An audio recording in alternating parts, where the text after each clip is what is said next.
Corona virus रोग COVID-19 का विरुद्ध सचेतनामूलक विशेष रेडियो प्रस्तुति कार्यक्रम हेलो भन्छिनामा।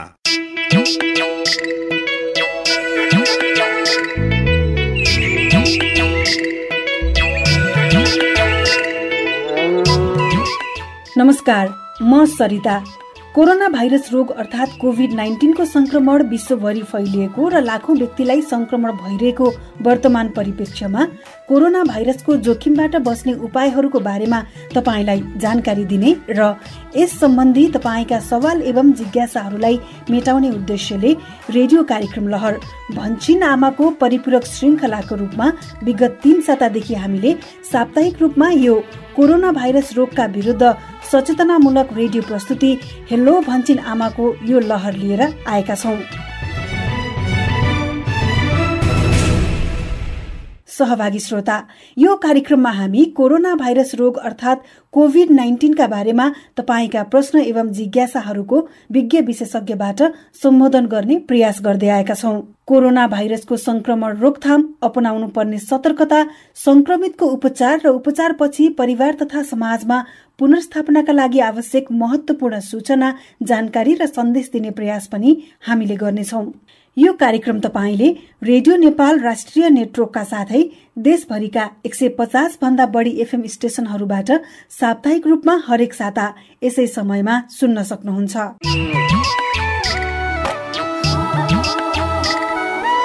कार्यक्रम हेलो भन्छिन आमामा गएको साता हामीले कोरोना भाइरस रोग कोभिड-19 का विषयमा तपाईका प्रश्न तथा जिज्ञासाहरूमा संक्रमण रोग विशेषज्ञ डाक्टर अनुप सुवेदीका जवाफ अनि कोरोना भाइरसको संक्रमणबाट बच्नको लागि सामाजिक दूरीको महत्वको विषयमा महामारी अर्थात इपिडेमियोलोजी विज्ञ डाक्टर लामु यान्चिङ शेर्पाका सुझाव सुनेका थियौं।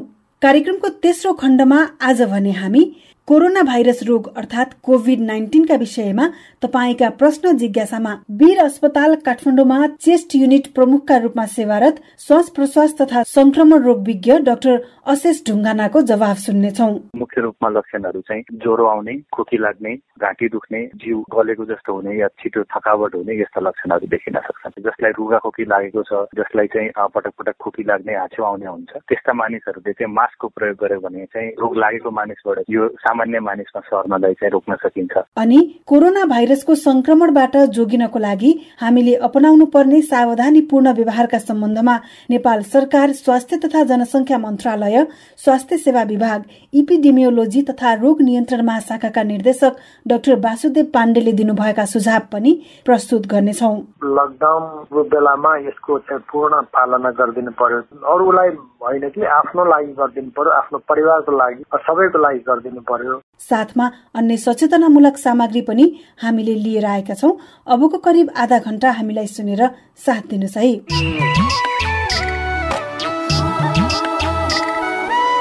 सहभागी श्रोता, कोरोना भाइरस रोग अर्थात कोभिड-19 संक्रमितको श्वास प्रश्वास वा थुकका ससाना छिटाहरूको माध्यमबाट अर्को व्यक्तिमा सर्ने गर्दछ। कुनै एक संक्रमित व्यक्तिले खोक्दा वा हाच्छिउँ गर्दा निस्कने थुक र सिङ्गान अर्को व्यक्तिको संसर्गमा गएमा मात्रै यो रोगको संक्रमण सर्दछ। त्यसैले यी संक्रमणबाट बच्नको लागि हामीले अन्य व्यक्तिबाट टाढा रहने अर्थात सामाजिक दूरी कायम गर्नु अथवा भीड़भाड़मा जानु हुँदैन। सहभागी श्रोता, गएको साता प्रस्तुत कार्यक्रम हेलो भन्छिन आमा सुनेर भन्छिन आमाको फेसबुक पेज तथा मेसेन्जर अनि एसएमएस तथा आइभीआर मार्फत धेरै श्रोताले आफ्ना प्रश्न तथा जिज्ञासाहरू राख्नु भएको छ। तपाईले राख्नुभएका जिज्ञासाहरू मध्ये केही प्रतिनिधिमूलक प्रश्न तथा जिज्ञासाहरू समाधानको प्रयास आजको श्रृंखलामा हामीले गरेका छौं। तपाई हाम्रा तीनै प्रश्न तथा जिज्ञासाहरू लिएर सहकर्मी यशोदाले वीर अस्पताल काठमाडौँमा सेवारत श्वास प्रश्वास तथा संक्रमण रोग विज्ञ डाक्टर अशेष ढुङ्गानासँग कुराकानी गर्नु भएको छ। यो कुराकानी सुनौ अबको पालोमा। सुरुवात गरौं अर्घाखाँचीका अनिल छेत्रीको प्रश्नबाट। एसएमएस मार्फत आएको प्रश्न हो। उहाँले कोरोना भाइरसबाट जोगिने उपाय र रोकथामको उपाय बारे चाहिँ प्रश्न गर्नु भएको छ। मुख्य रूपमा अब यो कोरोना भाइरस चाहिँ मानिसबाट एकजनाबाट अर्को जनामा सर्ने भएको हुनाले चाहिँ यसबाट सजिलै बच्न सकिन्छ। सामान्य रूपमा बुझ्नु पर्दा हामीले चाहिँ जुन खोक्दाखेरि र हाच्छिउँ गर्दा साना साना थुकका जुन कणहरू निस्किन्छन् त्यो कणहरूबाट चाहिँ एकजनाबाट अर्को मानिसमा सर्ने हो। त्यसले गर्दाखेरि सकेसम्म चाहिँ जुन हामीले सामाजिक दूरी भन्छौँ यो 1 मिटर भन्दा बढीको चाहिँ दूरी कायम गर्न सक्यौँ भने यी कणहरू चाहिँ हामीमा आउनबाट हामी जोगिन सक्छौँ। एउटा उपाय त्यो हो। र दोस्रो उपाय भनेको चाहिँ पटक पटक साबुन पानीले वा चाहिँ सेनिटाइजरले हात धुने गरियो भने चाहिँ कोरोनाबाट बच्न सकिन्छ। र तेस्रो चाहिँ नियमित रूपमा मास्कको प्रयोग गर्ने र विशेष गरी चाहिँ समस्या भएका मानिसहरूले जसलाई रुगाखोकी लागेको छ, जसलाई चाहिँ पटक पटक खोकी लाग्ने हाच्छेउ आउने हुन्छ, त्यस्ता मानिसहरूले चाहिँ मास्कको प्रयोग गर्यो भने चाहिँ रोग लागेको मानिसबाट चाहिँ यो सामान्य मानिसमा सर्नलाई चाहिँ रोक्न सकिन्छ। यो तीनवटा उपायबाट चाहिँ कोरोना लाग्नबाट नै या एक आपसमा सर्नबाट नै रोक्न सकिन्छ। त्यसै गरी हामीलाई आइभीआरमा पनि प्रश्न आएको छ। राजेन्द्र प्रसाद नेउपानेजीले प्रश्न गर्नु भएको छ। नमस्ते, मेरो नाम राजेन्द्र प्रसाद नेउपाने हो। कालीकोट जिल्ला तिलाकोपा नगरपालिका वार्डदेखि हो। कोरोना भाइरस लागिसकेपछि यसको लक्षण लागेको दिनमा देखिन्छ कि अनि केही दिनपछि देखिन्छ? मुख्य रूपमा यो कोरोनाको संक्रमण भइसकिएको छ भने चाहिँ यसको लक्षण देखिन सकिने टाइम फ्रेम भनेको चाहिँ 2 देखि 14 दिनमा हो। सबभन्दा कममा 2 दिनभित्र नै देखिन पनि सक्छ वा 14 दिनभित्र देखिन सक्छ। यो अवधिभित्र कुनै पनि बेला चाहिँ कोरोनाको लक्षण देखिन सक्छ र मुख्य रूपमा लक्षणहरू चाहिँ ज्वरो आउने, खोकी लाग्ने, घाँटी दुख्ने, जिउ गलेको जस्तो हुने या छिटो थकावट हुने यस्ता लक्षणहरू देखिन सक्छन्। त्यसै गरी अर्को एसएमएस प्रश्न, 10 देखि 15 वर्षसम्मका बालबालिकामा कोरोनाको सम्भावना के कति हुन्छ भनेर सोध्नु भएको छ। बालबालिकाहरूमा चाहिँ यसको असर अलिकति वयस्कहरू भन्दा या वृद्धहरू भन्दा कम देखिए तापनि जुनसुकै उमेर समूहका पनि निकै साना साना बालबालिका 1 वर्षभन्दा मुनिका बालबालिकादेखि लिएर 10-15 वर्षदेखि लिएर र सम्पूर्ण उमेर समूहमा यसका लक्षणहरू देखिएका छन्। अर्को एसएमएस प्रश्न राख्न चाहन्छु। मौवाखोला गाउँपालिका ताप्लेजुङबाट अनमोल शेर्पाले प्रश्न गर्नु भएको छ। उहाँको प्रश्न चाहिँ के कोरोना भाइरस विदेशबाट आएका व्यक्तिहरूबाट मात्र सर्ने हो भनेर उहाँले प्रश्न गर्नु भएको छ। यो कोरोना भाइरस देखिने चाहिँ कुनै पनि देशमा विभिन्न चरणहरू हुन्छन् र यो विभिन्न चरणहरू मध्ये चाहिँ पहिलो चरणमा चाहिँ विदेशबाट आएका मानिसहरूमा मात्र चाहिँ देखिने, तर बिस्तारै चाहिँ अब अहिले नेपालकै परिप्रेक्ष्यमा हेर्दाखेरि चाहिँ विदेशबाट आएका मानिसहरूले नेपालमै रहेका मानिसहरूलाई पनि इन्फेक्सन सारिसकेको रिपोर्टहरू पनि हामीले सुनिरहेका छौँ र यदि यो क्रम बढ्दै जाने हो भने चाहिँ यही संक्रमण भएका मानिसहरूले यही भित्र चाहिँ सर्न थालेपछि यो तेस्रो चरणमा चाहिँ जाने जसलाई हामीले चाहिँ कम्युनिटी स्प्रेड भन्छौँ, त्यो कम्युनिटी स्प्रेडमा जान थाल्छ। त्यसै गरी अर्को एसएमएस प्रश्न जानुका रोका मगर र अस्मिता दुलालले प्रश्न गर्नु भएको छ।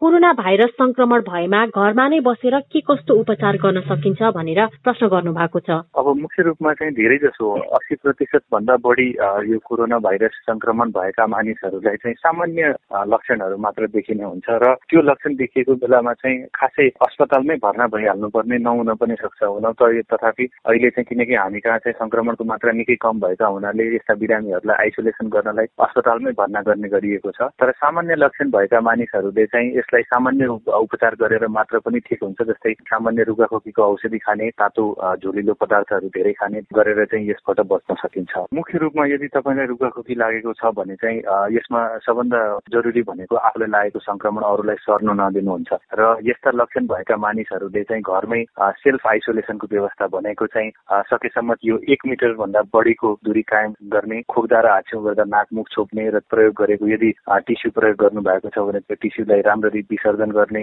मास्क लगाउने, हाच्छेउ गर्दाखेरि नाकमुख छोप्ने र पटक पटक साबुन पानीले वा सेनिटाइजरले हात धुने गर्नुपर्छ। वृद्ध, बालबच्चा र रोगसँग लड्ने जुन क्षमता हुन्छ त्यो कम भएका मानिसहरूसँग संसर्ग कम गर्ने, यस्ताबाट चाहिँ आफू साथसाथै आफ्नो परिवारलाई पनि यो रोग सर्नबाट रोक्न सकिन्छ। फेसबुकमा हामीलाई शान्ति तिमल सिन्हाले कैलाली लम्कीबाट प्रश्न गर्नु भएको छ। उहाँको प्रश्न चाहिँ कोरोना लागेर निको भएर घर फर्किएको मानिसलाई फेरि कोरोना भाइरस लाग्छ कि लाग्दैन भनेर प्रश्न गर्नु भएको छ। यसको बारेमा चाहिँ विभिन्न शोधहरू अहिले भइराखेकै छन्, डाटाहरू आइसकेका छैनन्। तथापि कोरोना भाइरस भइसकेका मानिसहरू जसमा एन्टिबडी जुन रोगसँग लड्ने किसिमको एउटा प्रोटिन तत्त्व हुन्छ त्यो बनिसकेका मानिसहरूमा चाहिँ फेरि कोरोनाको संक्रमण हुने सम्भावना निकै नै क्षीण हुन्छ, कम हुन्छ। तर विभिन्न शोधहरूले चाहिँ यसको बारेमा अहिले अनुसन्धान नै गरिरहेको, एकपटक कोरोना भइसकेपछि फेरि कोरोनाको संक्रमण हुन सक्ने या नसक्ने शोधहरू नै भइसकेको हुनाले यसको बारेमा जानिसकेको अवस्था छैन। तथापि जुन सामाजिक दूरी कायम गर्ने, नाकमुख छोप्ने, खोक्दाखेरि हाच्छेउ गर्दाखेरि मास्कको प्रयोग गर्ने र पटक पटक साबुन पानीले हात धुने यो उपायहरू चाहिँ सबैले अपनाउनु जरुरी छ। त्यसैगरी अर्को प्रश्न रहेको छ दीपक पुरी, साबुन पानी तथा सेनिटाइजरले भाइरस मार्ने हो वा हाम्रो शरीरबाट हटाउने मात्र हो भनेर प्रश्न गर्नु भएको छ। यो कोरोना भाइरस हुन्छ, यो भाइरसको बाहिर चाहिँ एउटा फ्याटी लेयर हुन्छ, फ्याटी भने बोसो भएको तत्व हुन्छ र साबुन पानीले वा एल्कोहल भएको सेनिटाइजरले हामीले हात धोएमा यसको त्यो फ्याटी लेयर बोसिय तत्व लेयरलाई चाहिँ डिस्ट्रोय गर्छ, मार्छ र त्यसले गर्दाखेरि भाइरस नै इनएक्टिभेट हुन्छ। त्यो भएको हुनाले यसले भाइरसलाई निर्मूल पार्ने हो। जुन हातमा हामीलाई लागेको जुन साना साना कणहरू हुन्छन्, भाइरसका कणहरू जुन हाम्रो रेस्पिरेटरी सेक्रेसन भन्छौँ, हामीले हाछ्यौँ गर्दा जुन खोक्दाखेरि साना साना थुक्का कणहरू बन्छन् भन्छौँ, त्यो कणमा भएको भाइरसलाई चाहिँ नष्ट गर्न मद्दत गर्छ। हजुर, त्यसैगरी हामीलाई हिमाल शाहीले दैलेखबाट कोरोना भाइरस लागेको मानिसलाई ज्वरो आइराख्छ कि निको हुने आउने गर्छ वा सुई लगाउँदा ठिक हुन्छ कि हुँदैन भनिदिनुस् न भनेर प्रश्न गर्नु भएको छ उहाँले। कोरोना भाइरसको संक्रमणको एउटा मुख्य लक्षण चाहिँ ज्वरो हो र त्यो ज्वरो भनेको चाहिँ सामान्यतया 100.4 डिग्री सेल्सियस भन्दा बढी हुन्छ र यो ज्वरो लगातार आइराख्नुपर्छ भन्ने छैन, तर पटक पटक ज्वरो आइराख्ने र यो ज्वरो चाहिँ सामान्य सिटामोल जुन औषधि हामीले प्रयोग गर्छौँ त्यो औषधि प्रयोग गरेको बेलामा ज्वरो कम हुने पनि हुन्छ। तर के बुझ्नु पर्यो भन्दाखेरि संक्रमण कम भएपछि मात्र ज्वरो पूर्ण रूपमा निको हुने हो। सुई लगाउँदा ठिक हुन्छ कि हुँदैन? ज्वरोको उपचार भनेको चाहिँ सामान्य रूपमा सिम्प्टोमेटिक ट्रिटमेन्ट, लक्षणयुक्त ट्रिटमेन्ट मात्र हो, ज्वरो कम गर्ने औषधि मात्र हो, अरू सुईहरूले यो ठिक हुँदैन। अर्को साथी हुनुहुन्छ, उहाँले चाहिँ आफ्नो टाइटल नाम राख्नु भएको होला, दुखेको मन भनेर राख्नु भएको छ। उहाँले चाहिँ हाम्रो गाउँमा घरमा खेतीपाती गर्नु पर्दछ, अब धान रोप्ने बेला हुन लाग्यो, बाहिर नै ननिस्किनु भन्ने हल्ला छ, खेतीपाती नगरी खान पुग्दैन, यस्तो अवस्थामा कोरोना भाइरसबाट जोगिएर कसरी खेती गर्नु भनेर उहाँले प्रश्न गर्नु भएको छ। मुख्य रूपमा बाहिर चाहिँ कतै पनि ननिस्किनु भनेर भन्नुको उद्देश्य भनेको चाहिँ सामाजिक दूरी कायम राख्नु र यो कसैमा इन्फेक्सन छ भने त्यो एकबाट अर्कोमा नसरोस् भन्नको लागि हो। तर तथापि 1 मिटर या 2 मिटरको डिस्टेन्स हामीले चाहिँ दूरी कायम गरेर यदि बाहिर अत्यावश्यक काम गर्न जानु पर्यो गर्यौं भने चाहिँ यो संक्रमण फैलिनबाट हामीले रोक्न सक्छौँ भन्ने बुझ्नुपर्छ। पटक पटक हात धुने बानी बसाल्नु पर्यो, आफूलाई रुगाखोकी लागेको खण्डमा चाहिँ आफूलाई आइसोलेट पनि गर्नु पर्यो, घरमै आइसोलेट गर्नु पर्यो र मास्कको प्रयोग गर्नु पर्यो र पटक पटक सेनिटाइजरले हात धुनु पर्यो। यति गरियो भने चाहिँ यसलाई चाहिँ हाम्रो कम्युनिटीमा भनेर हाम्रो समाजमा फैलिनबाट हामी रोक्न सक्छौँ। हुन्छ, हामीलाई यति समय दिनुभयो त्यसको लागि धेरै धेरै धन्यवाद तपाईलाई। तपाईहरुलाई पनि धन्यवाद।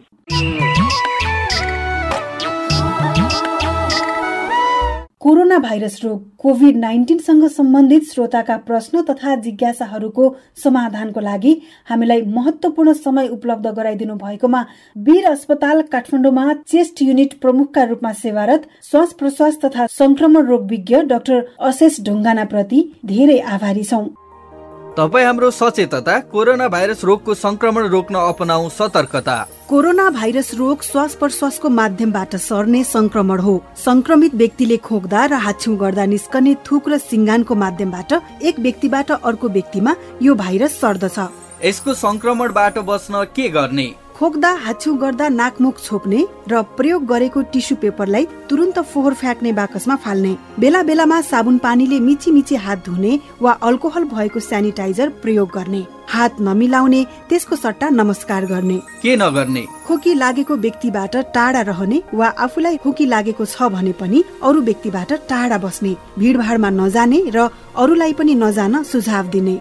र ध्यान दिनै पर्ने कुरा, ज्वरो आएमा, खोकी लागेमा, सास फेर्न गाह्रो भएमा तुरुन्तै नजिकैको स्वास्थ्य केन्द्रमा सम्पर्क गर्नुहोस्। कोरोना भाइरस रोगका बारेमा थप जानकारीका लागि पैसा नलाग्ने हटलाइन टेलिफोन नम्बर 1115 मा फोन गर्नुहोस्। नआत्तियौं तर सतर्क रहौं। सहभागी श्रोता, अहिले विश्वभरि कोरोना भाइरस संक्रमणको त्रास छ। यो संक्रमण नेपालमा 3 महिना अगाडि देखिएको भए पनि संक्रमण हुनेहरूको संख्या क्रमशः वृद्धि हुँदै गइरहेको छ। यो भाइरस एक व्यक्तिबाट अर्को व्यक्तिमा फैलिन नपाओस् भन्नको लागि सरकारले लकडाउन गरेको छ र सबैलाई सचेतता र सावधानी अपनाउन भनेको छ। अधिकांश मानिसहरू घरभित्रै बसेका छन्, तर तपाई हामी कतिपयले भने यो कुरालाई हेलचेक्राइ गरेको पाइन्छ। यही कारणले संक्रमणको जोखिम पनि बढ़िरहेको छ। त्यसैले कोरोना भाइरस संक्रमणको जोखिम कम गर्नका लागि हामीले के कस्ता सावधानीपूर्ण व्यवहार अपनाउनु पर्दछ त बताउँदै हुनुहुन्छ नेपाल सरकार स्वास्थ्य तथा जनसंख्या मन्त्रालय स्वास्थ्य सेवा विभाग इपिडेमियोलोजी तथा रोग नियन्त्रण महाशाखाका निर्देशक डाक्टर वासुदेव पाण्डे। संक्रमित देशबाट आएका व्यक्तिहरू पनि क्वारेन्टाइनमा नबसेर परिवार तथा समाजमा चाहिँ बिना रोकटोक घुमफिर गर्दाखेरि यसको संक्रमण चाहिँ नेपालमा देखिएको हाम्रा केही घटनाहरूले नै पुष्टि गरिसकेका छन्। अब त्यस्ता व्यक्तिहरूलाई क्वारेन्टाइनमा बस्न चाहिँ सरकारले पटक पटक भनि पनि रहेको छ, तर अझै पनि धेरै व्यक्तिहरू न त क्वारेन्टाइनमा बसेका छन् न त चाहिँ सम्पर्कमा नै आएका छन्। अब यस्तो अवस्थामा उनीहरूबाट चाहिँ समाजमा फैलन सक्ने सम्भावित संक्रमणको जोखिमबाट चाहिँ हामी कसरी सावधानी अपनाउने?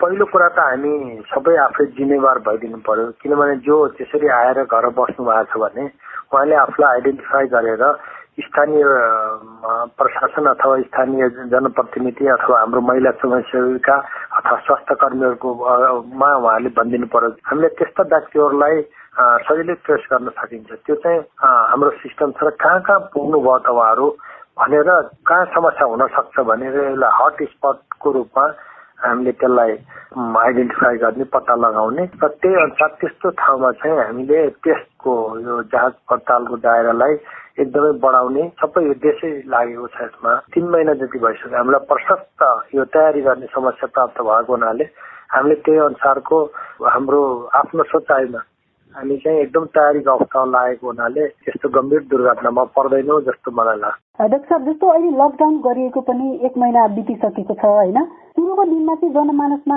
संक्रमणको डर एकदमै थियो, त्यसैले सचेतता र सावधानी अपनाइरहेका थिए। तर लामो समयसम्म संक्रमण नबढेपछि चाहिँ बिस्तारै अपनाउनु पर्ने सामान्य सावधानी पनि अपनाउन छोडेको र बेवास्ता गरेको पाइएको छ।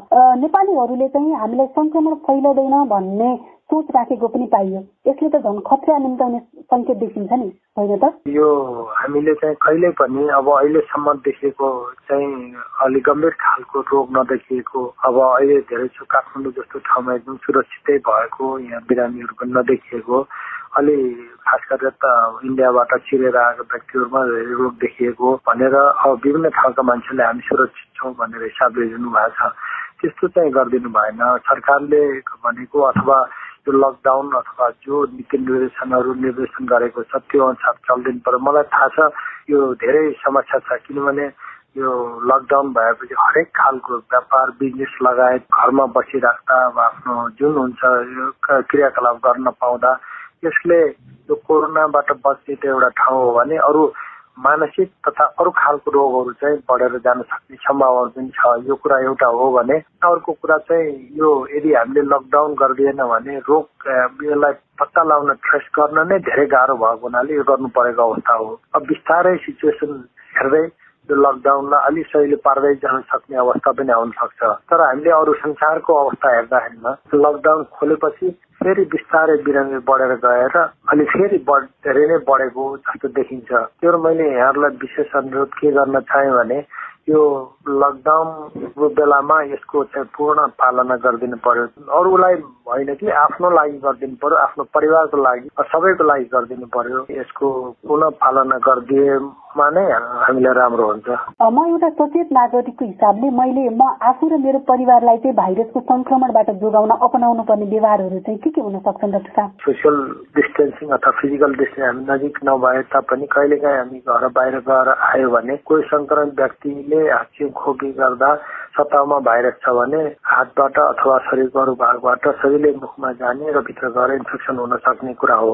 त्यसो भएर पहिलो कुरा चाहिँ हामी सरसफाइलाई विशेष ध्यान दिनु पर्यो। अब अहिले त लकडाउनको अवस्थामा छौँ, हामीले राम्रोसँग साबुन पानीले धुनु पर्यो अथवा सेनिटाइजर जुन प्रयोग गरेर हामीले गरिदिनु पर्यो। अब पछि पनि लकडाउन अलिक खुल्ला अथवा अलिक सहिलो होला, बाहिर गएर अहिले पनि तरकारी किन्न हामी जान्छौँ होला, खानेकुराहरू किन्न जान्छौँ होला, गएर फर्केर आएपछि सेनिटाइजर नपाइएको अवस्था पनि छ। त्यो साबुन पानीले धोएपछि यो पानीले मात्रै धोएर चाहिँ कहिलेकाहीँ यो टाँसिएको अवस्था नजाने हुन सक्छ र साबुन पानीले धोइदिनु पर्यो र रोगसँग लड्न सक्ने क्षमतालाई जसरी हुन्छ चाहिँ बढाउनु पर्यो। डाक्टर साहब, यो संक्रमण फैलिनको लागि चाहिँ हाम्रो शरीरको हात, नाक, मुख र आँखा जस्ता अङ्गहरू चाहिँ संवेदनशील मानिन्छन् र त्यसमध्ये पनि सबैभन्दा पहिला संक्रमण सर्न सक्ने अङ्ग चाहिँ कुन हो र कसरी सर्छ? अब सर्वप्रथम त हामी जता पनि हिँड्दा अथवा कहीँ समाउँदा हातको प्रयोग गर्ने भएको हुनाले त्यो भाइरस कहीँ सतहमा सर्फिङ केही कुराहरूमा कहीँ ढोकामा केही वस्तुमा छ भनेदेखि हातबाट साधारणतया नाक मुखमा लाग्यो भनेदेखि सर्ने पनि बढी सम्भावना हो। त्यसो भएको हुनाले हामीले हात चाहिँ चलाउँदा विशेष हाम्रो बानीको हुन्छ, कहिले नाकमा कहिले आँखा कहिले कान कोटाउने यस्तो खालको बानी हुन्छ छ। त्यसो भएको हुनाले यस्तो चाहिँ गरिदिनु भएन। संक्रमितको उपचारको लागि चाहिँ नेपाल सरकारले के कस्तो प्रबन्ध मिलाएको छ र सर्वसाधारणले चाहिँ परीक्षण तथा उपचारको लागि चाहिँ कहाँ सम्पर्क राख्ने? अब सरकारले यो कोभिड-19 को लागि विभिन्न खालको अस्पताल कोभिड हस्पिटल भनेर सूचीकृत नै गराएको छ। सर्वप्रथम त पहिला यो सबै थाहा भएन भने कसैलाई शंका लाग्यो भनेदेखि तुरन्त नजिकको स्वास्थ्य संस्थामा यहाँ सम्पर्क गर्नु पर्यो। सम्पर्क गरेपछि उहाँ संस्थाबाट कहाँ जानुपर्ने कुरा यहाँ भनिदिन्छ र सरकारले कसैलाई पनि रोग लाग्यो भने त्यसको औषधि उपचार चाहिँ निःशुल्क गर्छ। यो कुरा यहाँ सबैलाई मैले भन्न चाहे। त्यो पनि स्वास्थ्य जान सकिएन भने स्थानीय रूपमा अब हाम्रो महिला स्वयंसेवकहरू हुनुहुन्छ अथवा स्थानीय रूपमा जनप्रतिनिधिहरू हुनुहुन्छ, उहाँहरूसँग सम्पर्क गर्यो भने पनि उहाँहरूले त्यस बारेमा यहाँलाई जानकारी गराउनुहुन्छ र त्यही अनुसारको औषधि उपचार कुरा हुन्छ। हजुर डाक्टर साहब, अब यहाँलाई चाहिँ आजको लागि मेरो अन्तिम प्रश्न, संक्रमणको अवस्था के होला? अब लकडाउन कहिले खुल्ने हो? खुले पनि यसको जोखिम चाहिँ उत्तिकै छ। मानिसमा एक किसिमको अन्यलता छ कि यो अन्यलतामा रहेका सर्वसाधारणहरूलाई चाहिँ केही भन्न सक्ने अवस्था छ अहिले? मेरो विचारमा यो सधैँभरि हामी लकडाउन गरेर पार्न सकिँदैन, गर्न पनि हुँदैन। त्यो हिसाबले अब बिस्तारै लकडाउनको स्थितिलाई कम गर्दै जानु पर्यो।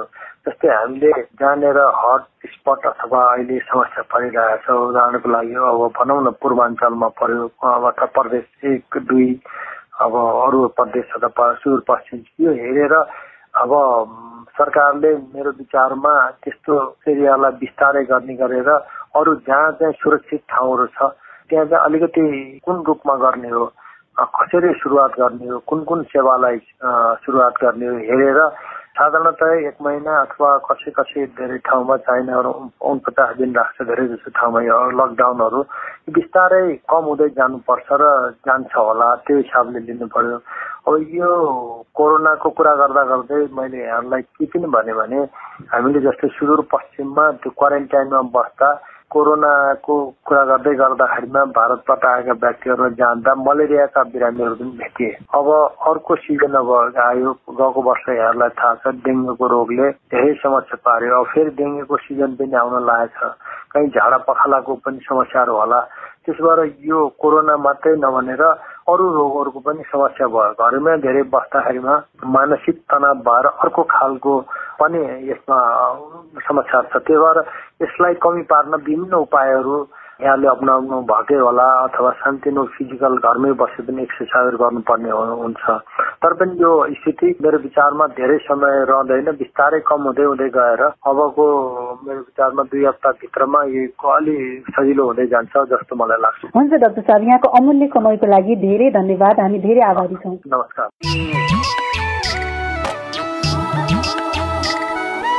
महत्वपूर्ण सुझावको लागि नेपाल सरकार स्वास्थ्य तथा जनसंख्या मन्त्रालय, स्वास्थ्य सेवा विभाग, इपिडेमियोलोजी तथा रोग नियन्त्रण महाशाखाका निर्देशक डाक्टर वासुदेव पाण्डे प्रति धेरै आभारी छौं।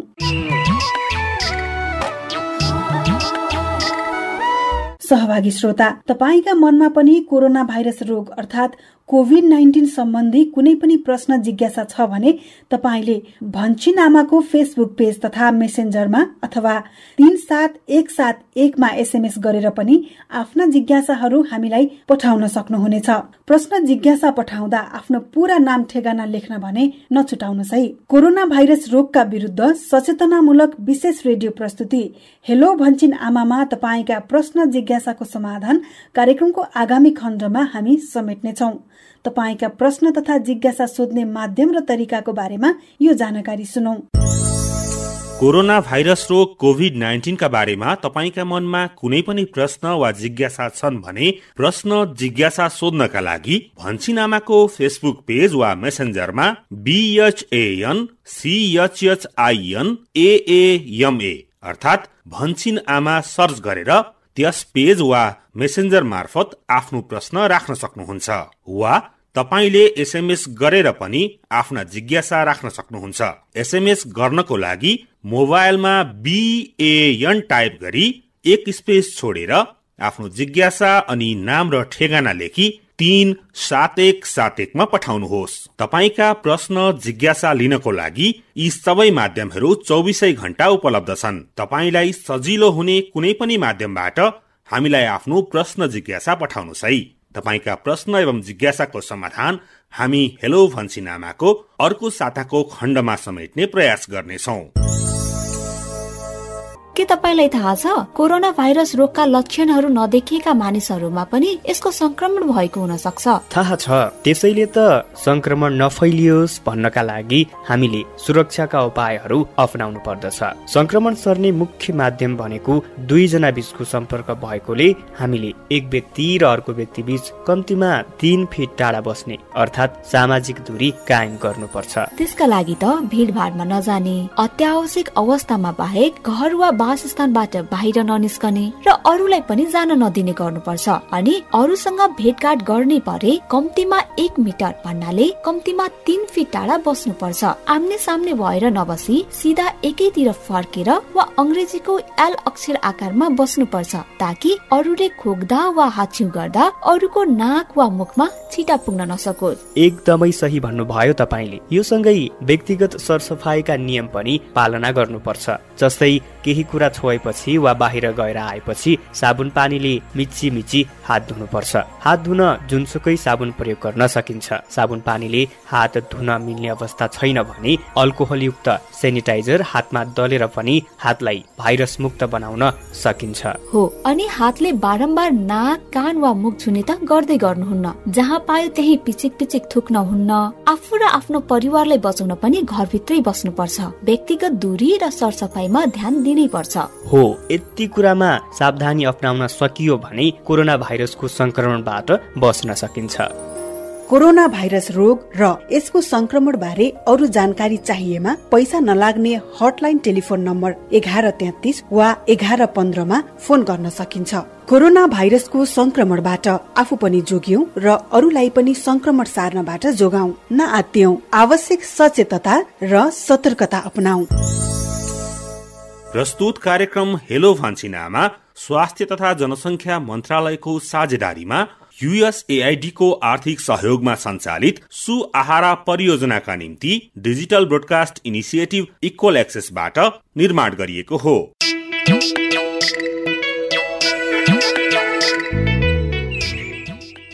सहभागी श्रोता, आज दिएका सूचना एवं जानकारीहरू पक्कै पनि तपाईको लागि उपयोगी भयो होला भन्ने हामीले आशा गरेका छौं।